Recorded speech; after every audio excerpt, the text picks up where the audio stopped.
Module 4 Mastery Assignment by Leslie Oy. Topic 1. Particle Motion.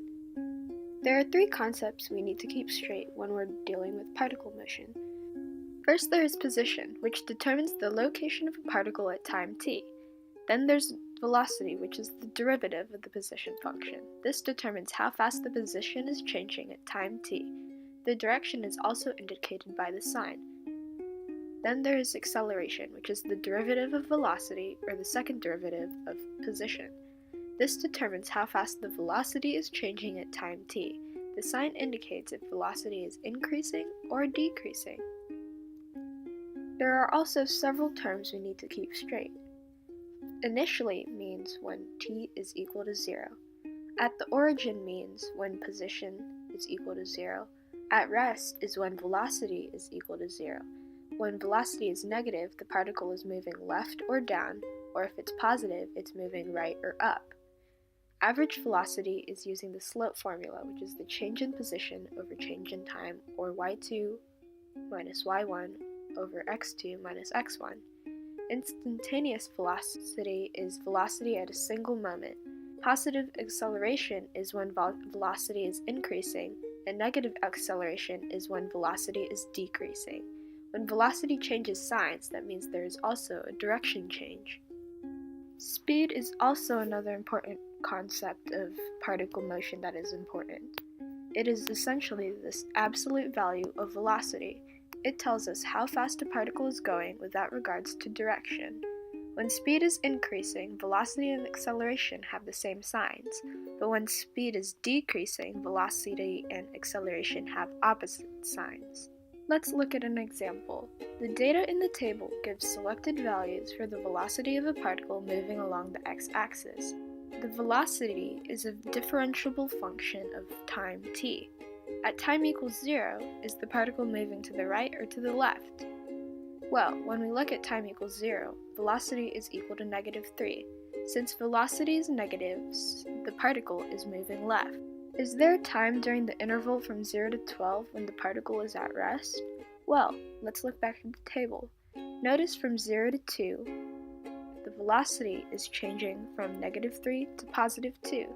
So this means yes. Because we were told the velocity function is differentiable, it is also continuous. So by the intermediate value theorem, since velocity goes from negative to positive, it must go through 0. And velocity equal to 0 means the particle is at rest. Lastly, we're going to use the data from our table to find an approximation of the first derivative of velocity at 10 and explain the meaning of the first derivative of velocity in terms of the motion of the particle. So we're going to need our table again. We can use these four values and plug it into the slope formula to approximate our first derivative of velocity at 10. And when we do this, we simplify to -1/2, and then our units will be meters over minutes squared. This is essentially the acceleration of the particle at t equals 10 minutes. Let's look at a different topic, vector-valued functions. These are functions with a domain subset of real numbers, while the range is a set of vectors. This can be denoted as the following, or we can use unit vectors, like this, and they're usually bolded to indicate they are vectors. There are three vectors we can have for particle motion. We have the position vector at any time t, the velocity vector at any time t, and don't forget x prime of t is essentially the rate at which the x-coordinate changes with respect to t, or the velocity of the particle in the horizontal direction, and y prime of t is essentially the rate at which the y-coordinate is changing with respect to t, or the velocity of the particle in the vertical direction. Lastly, we have the acceleration vector at any time t. It is important to know how to calculate the second derivative of y with respect to x. If the smooth curve c is given by the equations x equals f of t and y equals g of t, the slope of c at the point xy is given by the following. This can be interpreted as the slope of the tangent line, the slope of the path of the particle traveling along the curve c, or the rate of change of y with respect to x, and the second derivative is given by the following as well. This is essentially the rate of change of the slope of the curve c with respect to x. Here are the steps for calculating the second derivative of y with respect to x. First we need to calculate dy dt, then divide by dx dt provided that dx dt does not equal 0, then calculate the third derivative of dy dx with respect to t, and then finally divide again by dx dt provided that dx dt is not equal to 0. Here are two formulas that are helpful to fully understand particle motion.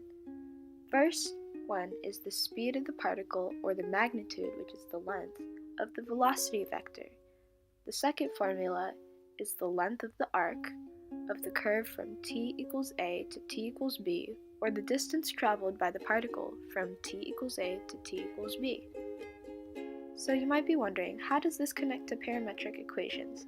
Well, they're very similar, except mainly for the fact we would have vectors instead of points on a graph. Here's what that looks like. Now that we know these things, let's look at an example. At time t is equal to or greater than 0, a particle moving in the xy plane has a velocity vector given by v of t equal to 4e to the negative t, comma, sine of 1 plus the square root of t. What is the total distance the particle travels between t equals 1 and t equals 3? Remember, here is our formula for the total distance a particle travels.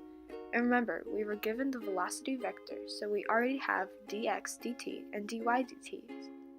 So our integral bounds will be from 1 to 3, and now we can plug it into our formula.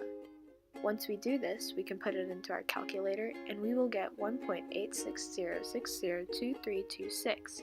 On the AP exam, we can round to 3 decimal places, so our final answer will be 1.861.